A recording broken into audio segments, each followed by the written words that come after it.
External Affair Insights। समय था 13 जून साल 2025। अचानक से मिडिल ईस्ट के एक बहुत ही इम्पोर्टेंट कंट्री ईरान के एयर स्पेस को वायलेट करते हुए 200 से ज़्यादा स्टेल्थ फाइटर जेट्स ईरान के एयर स्पेस में घुस चुके थे और 200 से ज़्यादा स्टेल्थ फाइटर जेट्स 300 से ज़्यादा एम्यूनेशंस के साथ 100 से ज़्यादा साइट्स पर टारगेट करते हुए हमला करते हैं और इस हमले को अंजाम दिया था इजराइल ने।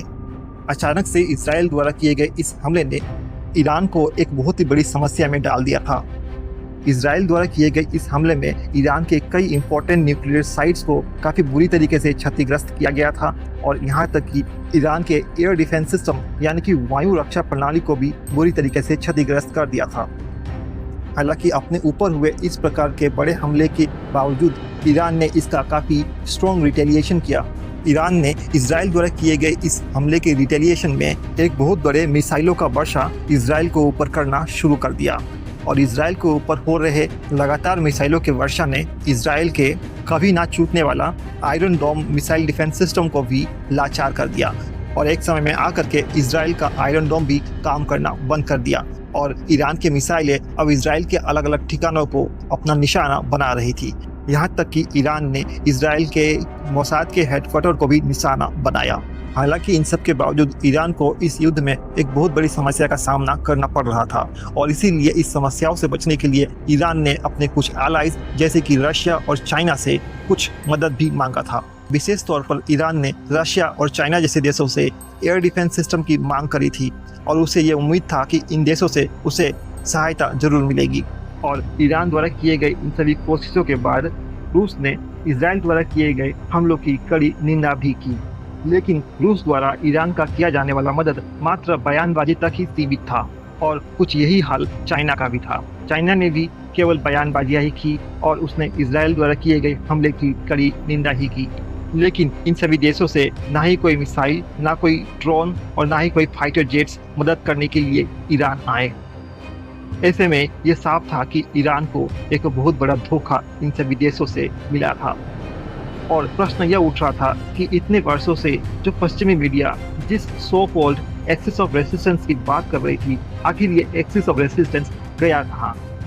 दरअसल पिछले कुछ वर्षों से पश्चिमी मीडिया में ईरान, रूस और चीन जैसे देशों को एक साथ मिला करके इन्हें एक्सिस ऑफ रेसिस्टेंस बताया जाता है, लेकिन इस ईरान और इजराइल के बीच हुए कॉन्फ्लिक्ट में आखिर यह एक्सिस ऑफ रेसिस्टेंस मात्र एक खोखला दावा ही साबित हुआ।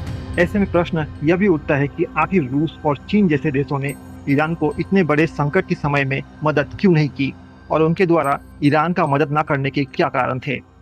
और प्रश्न यह भी उठता है कि क्या ईरान इसे याद रखेगा और क्या ईरान इन सभी देशों द्वारा दिए गए धोखे का जवाब देगा।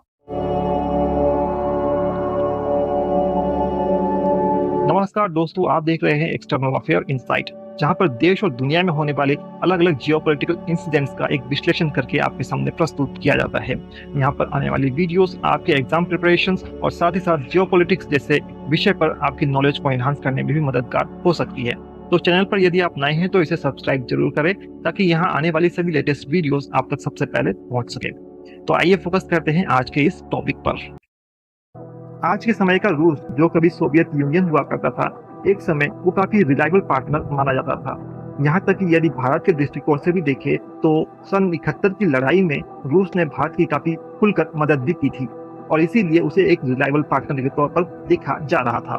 परंतु बीते वर्षों में रूस के जो भी बिहेवियर्स रहे हैं, उसे देखने के बाद से ये कहीं से भी नहीं कहा जा सकता कि रूस अब एक रिलायबल पार्टनर रहा है, क्योंकि जिस प्रकार से आर्मेनिया और अजरबैजान के बीच नागोर्नो कराबाख की वॉर हुई थी, उस वॉर में भी रूस ने आर्मेनिया की किसी प्रकार की कोई भी मदद नहीं की थी। हालांकि ये बात गौर करने वाली है कि आर्मेनिया और रूस के बीच में एक म्यूचुअल डिफेंस एग्रीमेंट भी है, जिसके तहत रूस को आर्मेनिया की मदद करनी थी, परंतु रूस ने ना तो आर्मेनिया की कोई मदद की और ना ही युद्ध को रुकवाने की कोई कोशिश की। ठीक उसी प्रकार से सीरिया में राष्ट्रपति बशर अल असद का गिर जाना भी ईरान के लिए एक बहुत बड़ा झटका था और उस समय यही आशा जताई जा रही थी कि जब एसडीएफ की लड़ाके बशर अल असद के फोर्सेस पर आक्रमण करेंगे तो उस समय रूसी सेना राष्ट्रपति बशर अल असद की सहायता करेगी, परंतु उस समय भी रूस ने ऐसा कुछ भी नहीं किया। और तुर्की जैसे देशों ने एसडीएफ के लड़ाकों की सहायता से सीरिया से राष्ट्रपति बशर अल असद को सत्ता से भी उखाड़ फेंका। और आज के समय भी देखा जाए तो रूस कुछ उसी तरीके से ईरान के साथ भी बिहेव करता दिखाई दे रहा है। हो सकता है कि रूस इन देशों की मदद इसलिए नहीं कर पा रहा है क्योंकि वो रूस और यूक्रेन के बीच हो रहे युद्ध में काफी उलझा हुआ है। लेकिन ऐसा भी नहीं है कि रूस एकदम से कोई भी मदद न कर सके। यदि देखा जाए तो रूस और यूक्रेन के बीच हुए युद्ध में ईरान ने खुल करके रूस की सहायता की थी और ईरान ने रूस को न केवल मिसाइल्स बल्कि भारी संख्या में कामाकाजी ड्रोन्स भी उपलब्ध करवाए थे। और ईरान द्वारा मिले इन सभी कामाकाजी ड्रोन्स की वजह से युद्ध में रूस को काफी फायदा भी मिला था। लेकिन इन सब के बदले में पिछले महीने जब ईरान और इजराइल के बीच युद्ध चल रहा था तो उस समय रूस ने किसी प्रकार की मदद ईरान को नहीं किया। इसी बीच रूसी राष्ट्रपति व्लादिमीर पुतिन की एक बयान काफी सुर्खियों में रही, जिसमें रूसी राष्ट्रपति व्लादिमीर पुतिन मीडिया द्वारा पूछे गए सवाल के उत्तर में यह बताते हुए नजर आए कि वे ईरान की इसलिए मदद नहीं कर रहे हैं क्योंकि यदि ईरान इजराइल पर हमला करता है तो उस हमले में इजराइल में रह रहे रूसी नागरिक भी हमले का शिकार बन सकते हैं। पर सवाल यह उठता है कि क्या ईरान भी रूस को मिसाइल्स और ड्रोन सप्लाई करते समय इस प्रकार की सोच रख रहा था? वहीं ईरान का एक और सच्चा मित्र कहा जाने वाला देश चीन का भी कुछ यही हालत है। ईरान और इजराइल के बीच हुए कॉन्फ्लिक्ट में चीन ने भी ईरान की कोई विशेष मदद नहीं की। हाँ, चीन ने केवल खुलकर बयानबाजियां ही की और इस बयानबाजी के द्वारा चीन ने केवल इजराइल की हमले की कड़ी निंदा ही की, लेकिन कड़े निंदा के अलावे चीन ने भी कुछ भी मदद नहीं पहुंचाई। गौरतलब है कि चीन और ईरान के बीच में 500 बिलियन यूएस डॉलर से ज्यादा का एक इन्वेस्टमेंट एग्रीमेंट भी है, जिसके वजह से चाइना ईरान से काफी सस्ते रेट्स में ऑयल्स इंपोर्ट करता है। लेकिन जब बात मदद करने की आई तो चीन के द्वारा भी केवल बयानबाजी ही सामने आई और युद्ध के दौरान चाइना का पूरा फोकस केवल स्ट्रेट ऑफ हॉर्मुज पर ही था। उसका पूरा ध्यान इसी पर था कि कहीं से भी स्ट्रेट ऑफ हॉर्मुज को ईरान ब्लॉक ना कर दे, क्योंकि चीन के मेजर ऑयल इंपोर्ट्स इसी रूट से होकर के गुजरते हैं। शायद इसीलिए चीन भी यह नहीं चाह रहा था कि यह युद्ध ज़्यादा दिनों तक चले और इसीलिए उसने ईरान की कोई विशेष मदद भी नहीं पहुंचाई। लेकिन कहीं ना कहीं यह चीन के खुदगर्जी को ही दिखा रहा है, यानी कि इतने दिनों से वेस्टर्न मीडिया द्वारा जिस एक्सिस ऑफ रेसिस्टेंस के बारे में बातें की जा रही थी वो मात्र खोखले दावे थे। ऐसे में प्रश्न यह उठता है कि क्या इस संकट के घड़ी में रूस और चीन द्वारा किए गए विश्वासघात का बदला ईरान लेगा? यदि देखा जाए तो अभी इस विषय में कुछ भी नहीं कहा जा सकता और ईरान अभी इस विषय में कुछ सोच भी नहीं रहा है, क्योंकि ईरान और इजराइल के बीच हो रहे कॉन्फ्लिक्ट अभी तक पूरी तरीके से समाप्त भी नहीं हुआ है और आने वाले समय में इजराइल कभी भी वापस से ईरान पर हमला कर सकता है। ऐसे में ईरान अभी केवल अपने प्रिपरेशंस पर ही ध्यान दे रहा है। लेकिन संकट के इस घड़ी में ईरान के साथ जो भी हुआ है उसे ईरान कहीं ना कहीं याद जरूर रखेगा। लेकिन रूस और चीन के अलावा कई मुस्लिम कंट्रीज भी थी जो इस कॉन्फ्लिक्ट के दौरान ईरान की सहायता कर सकती थी, लेकिन आखिर इन सभी देशों ने भी ऐसा क्यों नहीं किया? वीडियो में इसके बारे में आगे चर्चा करेंगे, लेकिन अभी समय है आज के प्रश्न का।